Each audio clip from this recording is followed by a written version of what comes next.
where did it go wrong? Because we have to remember, after that season Oli got sacked, Rashford was absolutely terrible, bro. For example, let's look at Rio, for example, right? Rio was bought from Leeds. He had to earn his stripes. I don't think Rashford earned his stripes. I think he was given them before he even done anything. And that's on the club.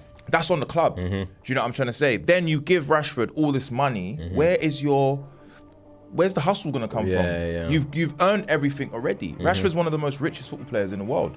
Do you think it is over for Pep and Man City? Is my mic on? Archie, is my mic on?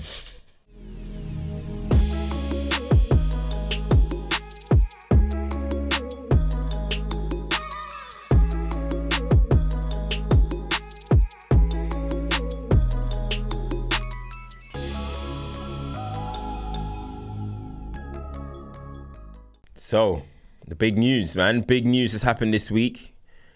Marcus Rashford, there's been a lot of talk about, his lifestyle and stuff that has been coming out in the papers. And it sounds like he just decided to take things into his own hands. Yeah. And say, hey, I want a new challenge. I've been 9 years in the Premier League.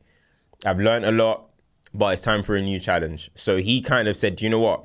I'm not going to let people control my narrative. I'm going to control the narrative. And we'll get into if we think that was a good decision or a bad decision. But first and foremost, Marcus Rashford, Carrington boy, been here from day one. How do you feel, Harry, that it's come to an end? It's come to an end. Obviously, he's like you said, Carrington from day dot. That's our academy, Marcus Rashford. And it's always bad to see one of our own not be able to take it to the heights that we all thought he was going to take it to, yeah? But I think it's a mixture of Man United not being a football club that was respected. Like when I look at Man United's previous academy products, the Scholes, the Giggs, these people have come through a system that allows them to not only become better football players, but make better decisions as men. And I don't think that Manchester United is the environment that Rashford will thrive in. And it's shown because we're paying him so much money, and I just believe he has never achieved anything that warrants him to be paid 350k a week, right? That's not his fault by any chance, right? I don't think him as a player, he's achieved anything bar those 30 goals, and we wanted more. Like when you hit that 30 goal mark, that's like, okay, cool, where can you go? And the last 18 months, 2 years has just been rubbish. As a football fan, we're hoping and wishing for him to play better, and he hasn't. So it's the best thing for both of them. He does need a new challenge, and we need to, get rid of Rashford and bring in someone new, or change the way we play so we're not relying on Rashford anymore. We're looking at some of the other players, like Amad Diallo, for example. He's showing that when you give him opportunity, he's going to take it. And I feel like it's time for Rashford to go now. And I would love for it to work because I'm a fan of Rashford, and like you said, Manchester's very own. But for Manchester United's progression, we have to cut ties with players that, even for themselves, feel like it's time to go. I'm not blaming them 100%, but with the way Man United have been and the way he has been and his attitude towards the game, I've watched so many games and I can see from body language, from even just lack of output, it's time. It's been time. But where do you think it went wrong? Because, for example, some people that are listening, Rashford has a fierce fan base, right? And pros and cons. Some hate, some. It's always too extreme with Rashford, right? But he had some good seasons under Oli, in my opinion, right? And I actually think that's when Rashford at his best. 30-goal season was great. We were all putting our hands to our head. It was amazing. It was fun. But Rashford was not at his best that season, in my opinion. No. Rashford was at his best 19-20 when he could still take on players, still was long shots. He still had this kind of fluidity about him. And I think in that season under Ten Hag, when he scored, he simplified his game. But honestly, if you watch 90-minute matches, Rashford wasn't really going on. So, and let's have it right. It was kind of a extreme purple patch. Like he went crazy from November after the World Cup to like March. And then it died down. Look at his stats after March. It was bad. Do you know what I mean? So the season after, it kind of didn't come as a surprise. But with what he's done, he's contributed under LVG.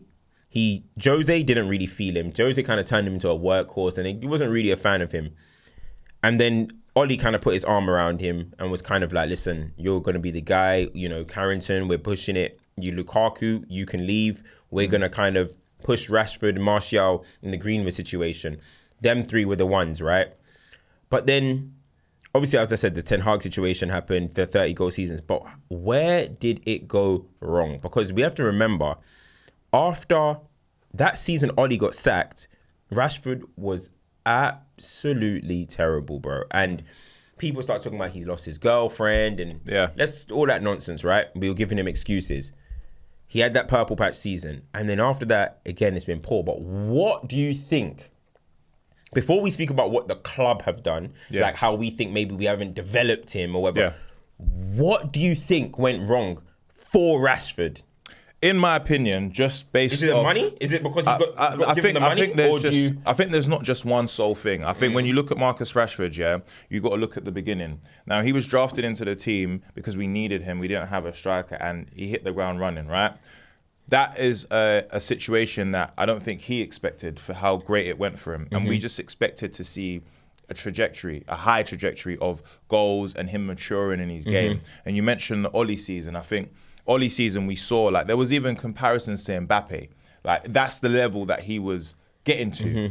And I just feel like, those expectations were maybe too high for him. I don't think he was able to deal with what the pressure of being this striker for Manchester, or this winger for Manchester United came with. Secondly, I feel like Manchester United gassed him up more than he needed to. When I look at some of the players that have played for Manchester United previously, young talent that have come through, you're kind of ushered into it.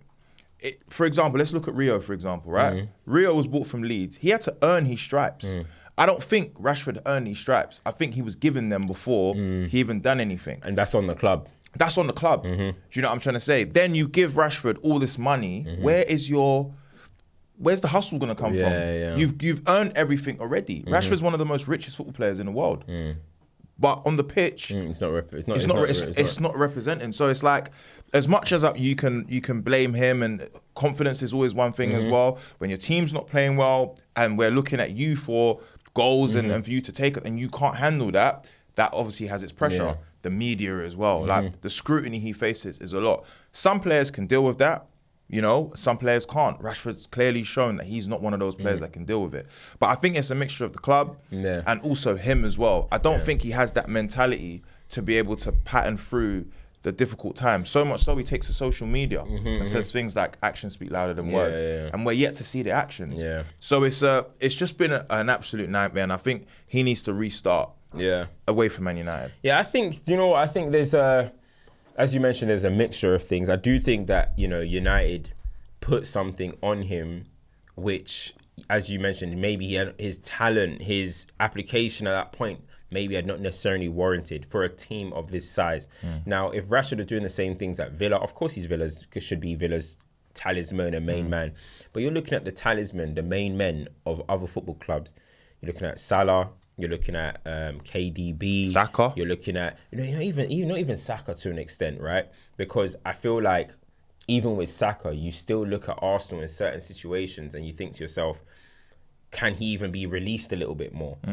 I feel like we released Rashford. We let him do what he needs to kind of go and do. And maybe we can say Saka, but Arsenal are a good team or whatever.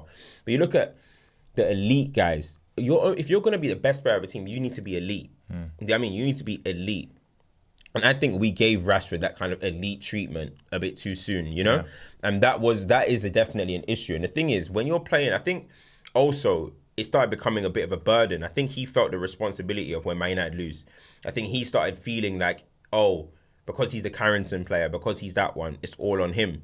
And when you start to look at it, right, I think that definitely, if you see his persona, it looked like it was a burden after a while to play for Man United. You know what I mean? He genuinely looked unhappy playing for the club. And I think there was moments in his career where Rashford wanted to leave. And I don't care what no one says, that guy was going to leave this summer. He was meant to leave this summer to PSG.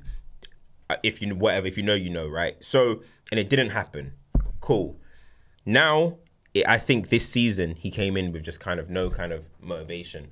We saw the tears after the FA Cup final. People thought he just crying because he's happy that we won the FA Cup. He thought that was his last game for the club. You know what I mean? But it didn't happen. So when I look at the whole Rashford situation, I just think when you're losing and you've lost so much, imagine like being seen as the figurehead of a failing institution. That's a lot. You know what I mean? That's a lot on you. But at the same time, the same time, as much as we're saying the stuff about Manchester United, where we went wrong, how we put the pressure on him, how we shouldn't have given him the money, Rashford professionalism is too much in question lately, bro. Clubbing, partying. I'm not gonna say everything else because that's not what I do. But a lot of off the pitch stuff, derby days. Like we all laughed it off when Rashford went to Belfast or whatever he did, and then he came off the bench and scored because that was the season he was doing all that. We laughed. That was against Wolves, right? Yeah. Brother, what the hell are you doing anyway? Yeah. Like, when did that imagine Bukayo Saka going to Belfast before a game. But this like we just laughed up because he was on form. Now we got a new manager. There's rumours that he was out or whatever before the Manchester derby. Under a new manager. Like, where's the professionalism, bro? But this is it, though. Allegedly. But this is where I think that there's a mixture of the club and Rashford, right? Now, as a club, you have to put things in place that don't allow that stuff to happen. And Ruben, when you know him and Rashford and Casemiro went away, I think they both went to America. Miami, yeah. You know, the interview of Gary Neville where he was like, "Do you agree with this?" And he was like, "This is what the club have allowed. So we can't be mad at Rashford because the club have allowed this." Would I prefer that to happen? Maybe not. If a player comes back and it changes their mentality and they're ready to go, then I can say, okay, it works. But in this case, it hasn't. So Rashford should know, like, you're not a kid anymore. You're 27 years of age. You know the responsibility that you have as a Manchester United player and what you're representing. We are not the best team in the world right now. We are not even the best team in the league. We're not even top 10 teams in the league right now. So at this point, you know the scrutiny that we're facing. So everything you do is going to be judged, it's going to be looked at.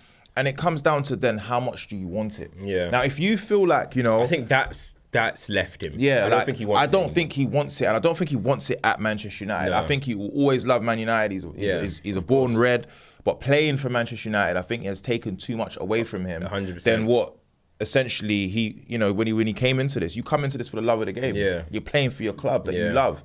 Everything is going well, but I think where he thought Man United was gonna go and where we are right now has probably dawned on him, and he probably thinks, right, I'm bigger than this, which is weird. He may feel like that. You better perform then. But the thing is, he can't. He can't. He gets the ball's going off the pitch.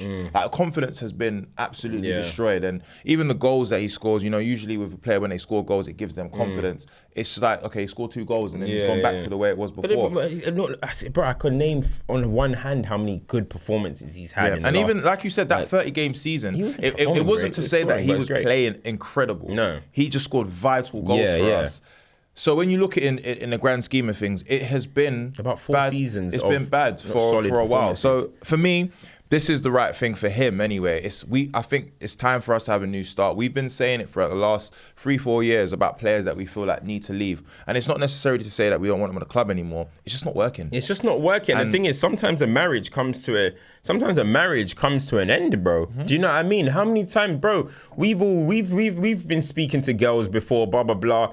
And then you can feel it's a bit, and you start doing things a little bit to force it. Yeah. Oh, let me take her out a little bit more. I'm going to buy her a gift. And then, okay, yeah, it's cool for 2-3 weeks. All of a sudden, you get back in your comfort zone. You know, and it's not working, bro. I said it, yeah. If your foundation has broken, you have nothing. You can do all the cherry on top stuff, but if the foundation is broken, you have nothing. And that's the case with Man United and Rashford. The foundation is broken now.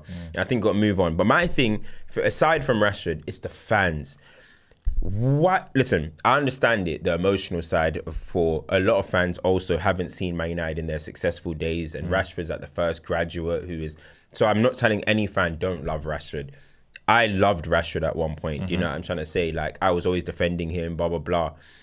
But you need to stop trying to channel your sentiment towards Rashford to just now hating the football club. Oh, I'm seeing people say, I'll follow Rashford wherever he goes. Like, I hope Rashford goes, wins the league, and Man United suffer. Come on now. Bro, are you guys okay, bro? Do you support Man United or do you support Rashford? Because when you were 5 years old and decided to support whatever football club you decided to support, Rashford, you did not know who Marcus Rashford is. So a lot of the time, people want a rebuild until the rebuild is here in your face. The rebuild is here in your face. You want to rebuild? And it's tough. It's tough. You've got to do it. Jesse, look, I'm not saying that Rashford done the same thing as Lingard, but Jesse Lingard once upon a time had to go, started posting himself at 3 years old wearing a Man United top and showed the memories of him scoring FA Cup. Thanks for the memories, mate, but you had to go. Same with McTominay. Thank you very much. You had to go. And the situation is the same with Rashford. By the time Rashford starts his football at his next club, within 2 months, he's 28 years old. Rashford's not looking like someone right now that's approaching his prime. He's meant to be in his prime right now. These are his worst years. And this is what happened with Raheem Sterling, with all due respect to him. Raheem Sterling had a great 18 to 26. When he got to like 27, City started looking at my man like, you ain't that good. Shipped him. These are the worst years of Raheem Sterling's career. I'm not saying, and I'm seeing similarities there with Rashford and him. I'm not gonna lie, I am. So for me, I do hope Rashford goes on and gets a smile on his face and plays well. I would not want him to go play for another team. Definitely not. I mean, in the Premier League. But I want him to go and have a good career elsewhere. But it's over between Man United and him. The girl that you were with and you thought you were going to get married to her, she went on and got a new boyfriend and she's happy. You went on and got a new girlfriend and you're happy, bro. That's the way life is, bro. Just move on. Do you know what I'm saying? And I hope he does good. But now, Amorim has come out and said, just to wrap this side up, Amorim has come out and basically said, yeah, Rashford's right, man. We do need a new challenge. And the challenge is basically getting this club back to the top, blah, blah, blah. Kind of just came with that, yeah, I agree with you kind of vibe. But, you know, behind the scenes, probably saying, this brother, he's going to go. But how do you think Amorim, do you see his goals? How do you think he handled that? And what do you think this does actually for us going forward? Does this now have to put question for Amorim in terms of starting Rashford and stuff? Or do you think he should just be like, well, Rash, 5 more months, me and you, let's try have a good season, then you will sell you? Or do you think he just looks at it like, bro, I need some guys that actually want to be here? Think that's tough for him. I think it's a really bad timing. It's bad timing, but it's also, this is the mark of the man. And was it right for Rashford to do that, I think, by the way? So, the good question. So, first and foremost, I'll ask you your first question. I think for Amorim, we just beat Man City without Rashford and Garnacho. We'll speak about Garnacho as well. And it showed that the way Amorim wants to play football, we can do it without them. And for me, that is a good sign. It shows that we're going in the right direction in terms of being able to like control games and get a win. With Rashford, he has to look at it like my reputation is on the line. Can Rashford bring out that performance that we know he can, or we hope he can do? Because if he can, then of course he'll play. But the reason why we want him to leave is because he's not. So I wouldn't bank on Rashford starting games when I have a team that I feel like can get me 3 points. And in those games that we've won, Rashford hasn't influenced the game. So it's like in a you can move on. You can move on. It can happen without him playing, right? Now, I think with Rashford's statement, I think because the noise was coming around about the fact that Man United are going to sell him, he felt like, or his team felt like, you know what? Let's save face. Too many times his team and these But this is the thing, though. And these guys did a player tribune in the middle of the fucking season last year, bro. A player tribune at 26 years old in the middle of your worst ever season and told us, support me, great. Doubt me, even better. Who's advising these guys, bro? No, bro, I'm telling you. This guy, bro. Like, that's like a mixtape cover. You know, like, and for me, this is my point. Like you see with me, I never want to speak bad on someone who was once one of the people that I couldn't wait to see where his career was going to go. And he is still, regardless of what's happening, he's one of ours, right? But how you've dealt with situations or how your team has dealt with situations has caused there to cast a doubt on your professionalism and also how much courage you have when it comes to Manchester United. The fact that certain games where we have big games, you're out and you're mad at the fact that you're not being selected is wild. Like, who on earth do you think you are? That's the reality. Bro, you have not achieved anything substantial to have that sentiment. I look at someone like Bruno Fernandes, right? That's our captain, right? Harry Maguire was our captain. I've seen two things from those players, that nobody can ever take away from me. Commitment, desire, and keeping their head above the ground. Harry Maguire was absolutely ridiculed. Rashford hasn't seen those levels yet of the amount of ridicule. Bro, so much so a Ghanaian president, I think. Was it the president? Yeah. Was clowning him. Bro. And he had to come back and say sorry because he saw what Maguire was doing. Bro. Sometimes it's about keeping quiet and doing the work. All of these little, I'll be back, I'm ready to do this, judge me this. It means nothing if you don't do nothing on the field. So my point is, I think it's best for us to move with the team that we've got. We've got Ahmad. Obviously, Mount injured makes things a bit difficult as well. And it's, I feel sorry for him. I feel sorry for him. Mount, I was saw him down, I was devastated, bro. I was just like, bro, look. Felt like it's sad because that felt like a moment where he sat there and knew he's not going to play at the top level anymore. Yeah, because it's and I hope that's not the case because, damn, bro, like it's not even like, bro. Amorim speaks so highly about Started him at the Etihad, bro. Amorim says, I really, really like that kind of player. Started him at the Etihad. But anyway, just to answer your questions, I think we can move on without Rashford. I don't think it was the best thing for him to do to say, I'm ready for a new challenge. Because it's just kind of saving. It's trying to save face. Now it's become a topic of discussion. We're talking about it. But yeah. But anyway, man, let's move on. Let's move on from Man United. Obviously, we beat City, so there was a lot that's going on with City.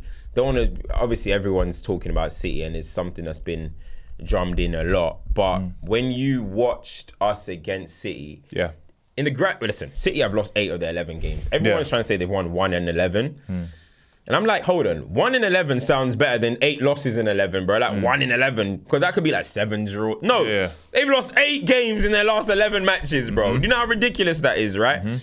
When you look at it, this era, Pep Guardiola, it's been a Man City era. They've won 6 Premier Leagues.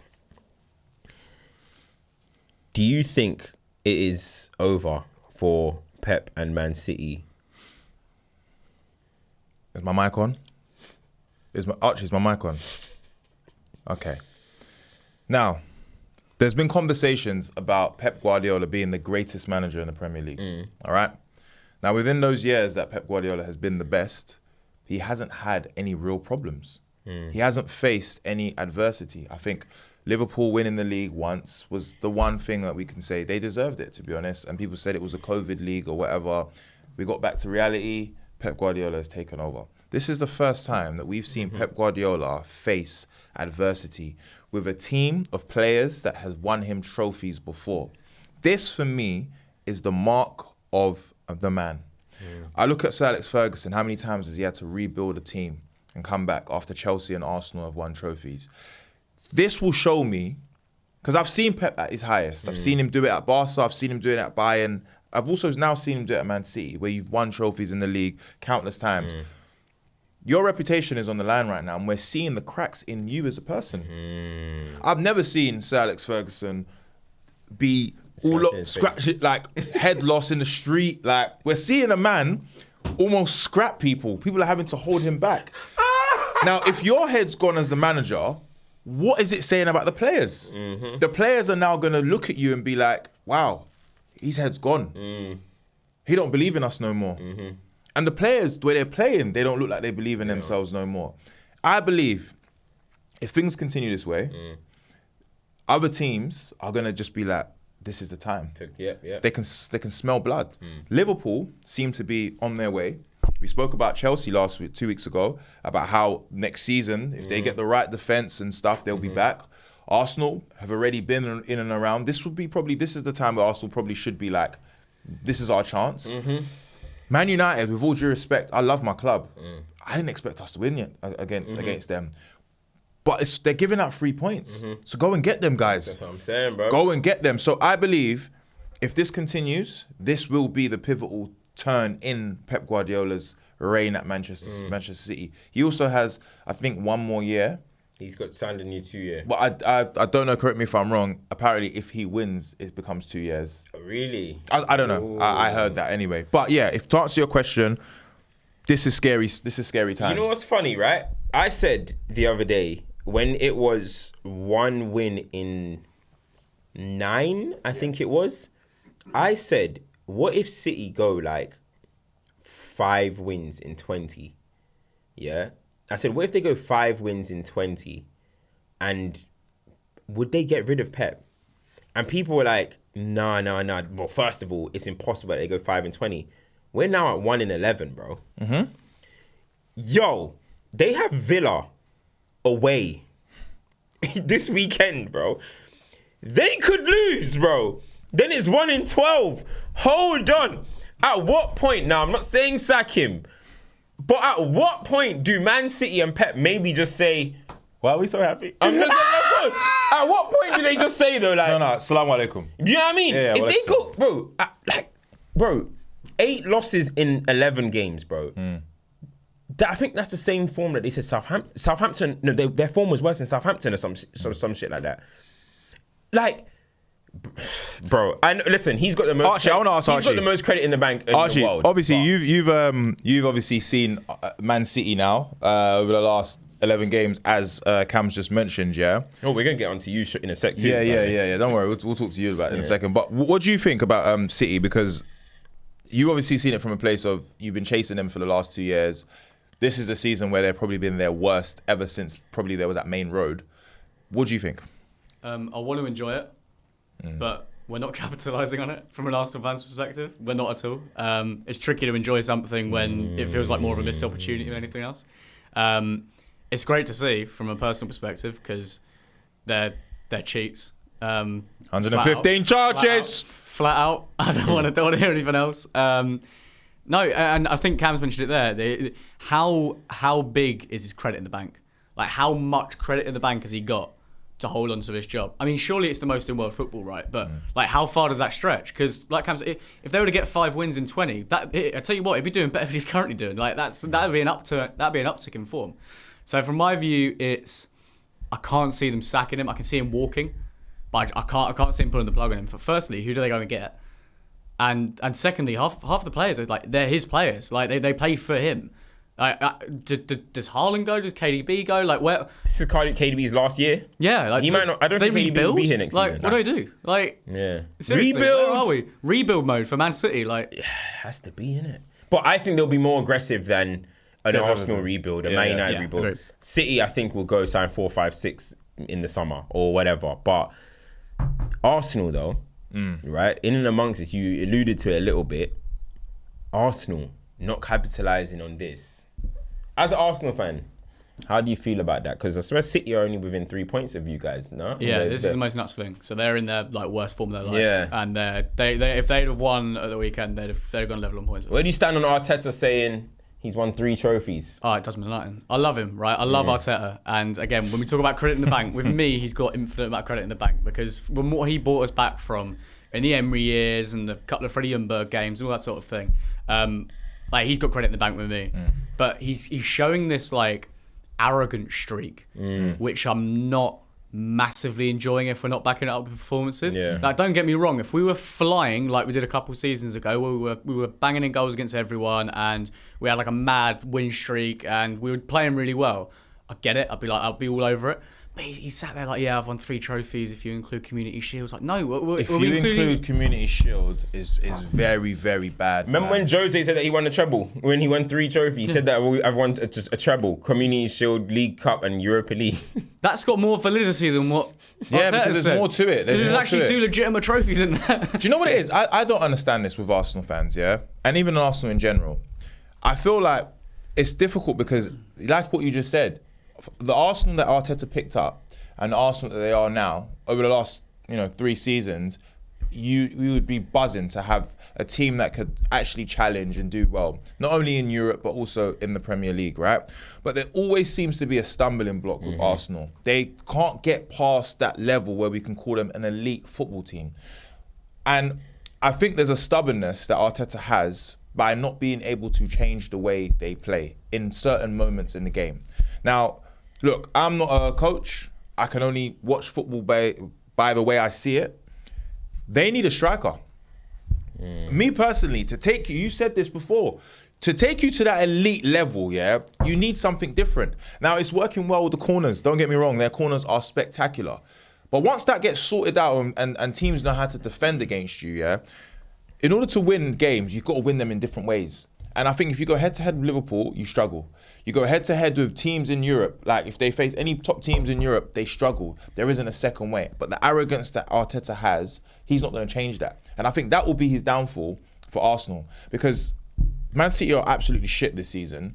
The only two teams you have to worry about are Liverpool and Arsenal, Liverpool and Chelsea, and you dropped points against Everton. In order for you to win the league, you have to be cutthroat. There can't be games where you mess up, and even down to Liverpool when there was 2-1 down with a man down, they somehow got a point.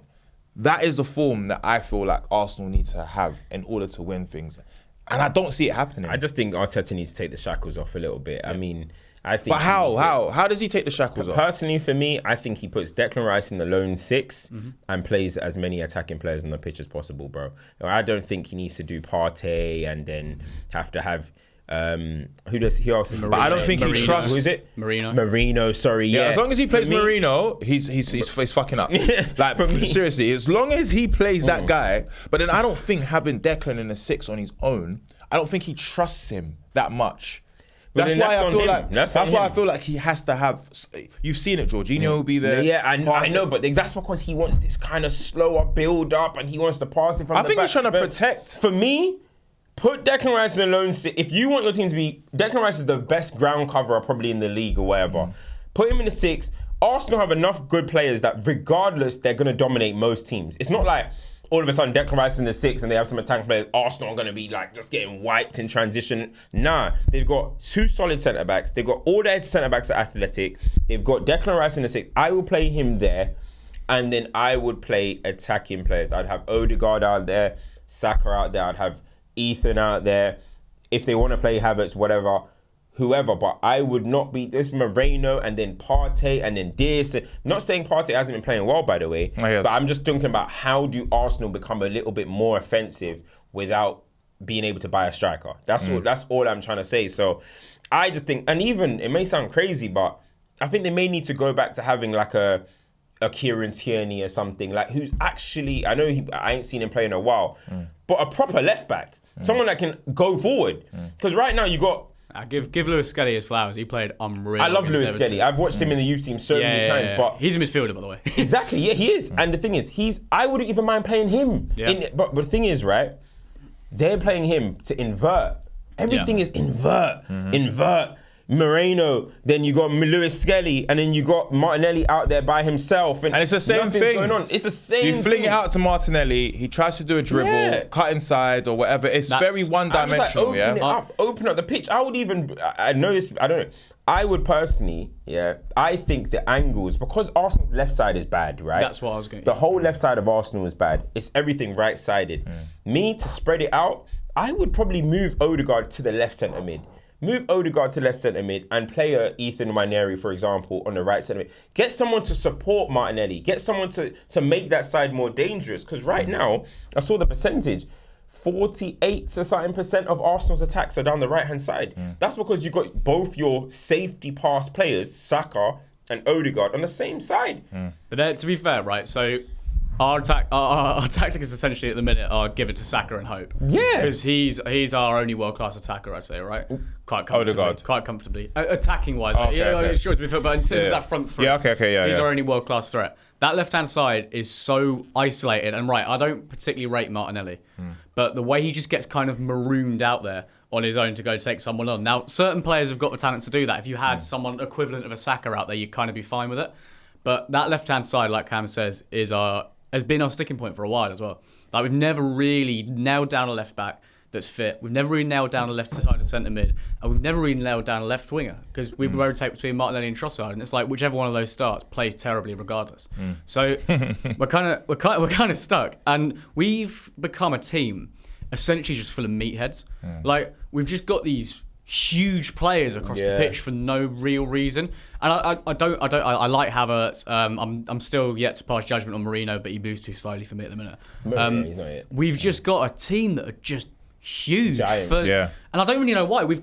The season we were particularly good was that first season where 23. that's the one where our freedom in playing in attacking areas was unreal. We broke our own goals record in Premier League season. Like, we were battering teams. And even when we weren't battering teams, we were creating chances. That's the worrying thing. That Everton game, we created one chance. Fair play at Pickford, it was a good save. We created nothing else. And we can have as much of the ball as we like. It's all in our own central and defensive areas. And that's no point. That's what I was alluding to. I think Arteta has focused primarily on the defensive side of things, and even the structure shows that, right?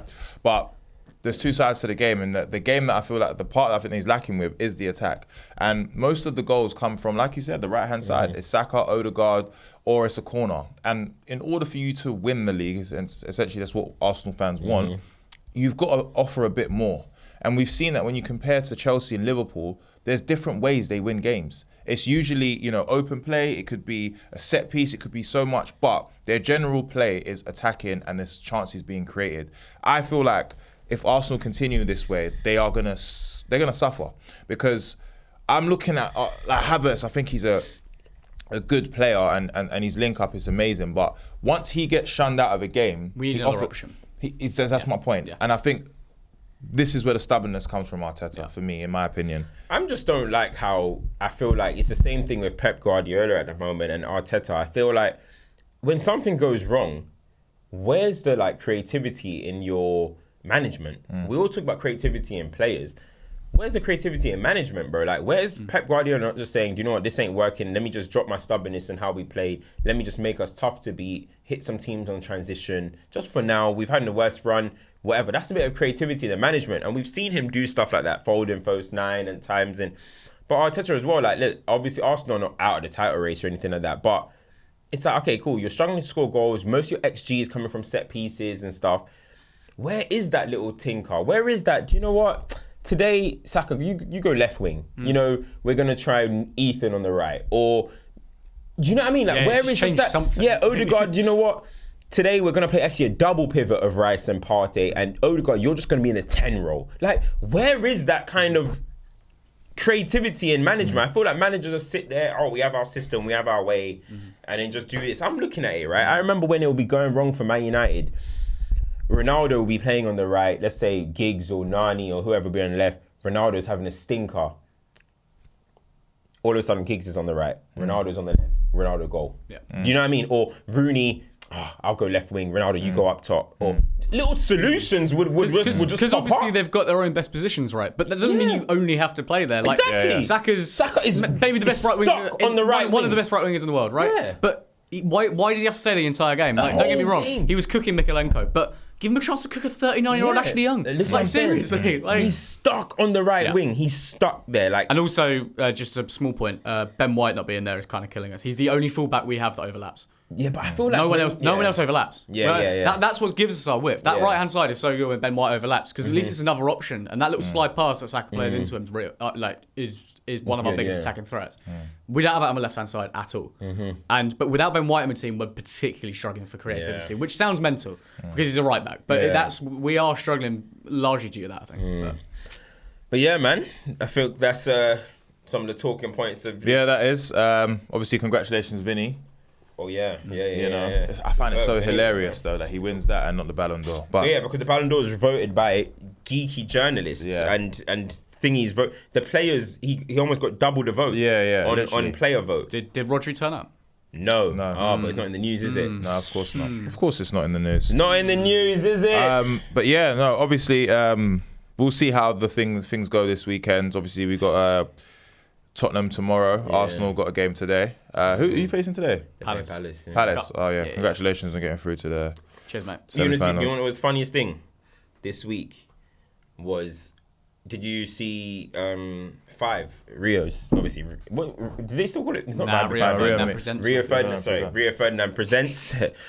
Did you see when he was just effing and blind effing? He was just swearing, bro. I was like, what's fuming? He lost it. Bro, I was like, what's Rio on, bro? Yeah, man was just like, if the shit and just fucking did it for fun. I was like, jeez. No, he's taking the safety off, bro. He's taking the safety off, innit? He went back to terraces Rio. Bro, you know what I'm saying? Hey, that killed me, bro. I was dying at that, bro.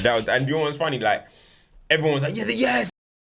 Is talking, because that's what bro. I was you know what it is? Dying, bro. I was like, more of that, please. Because you know what it is? Sometimes you have to be you know that you have an influence and you know that this could start something. But when you've had enough, you just got to have enough. We're human beings at the end of the day. But anyway, that is all that we have time for today. But usually you have a... Damn, what was last time? It was me. I remember I said, what was it again that I did? So I asked you. No, I asked you. And I got Archie. Remember, you got highest points tally outside the big six, I think. Yes. Okay, cool. You know what? I just did this one, actually. I just did this one on... What was it on? I did it on with AFTV. Okay. So, only thing is, it depends. It's a little... I'm going to do four... We'll do 4 teams, right? All right. How many managers... But you have to tell me. We'll have to go for numbers.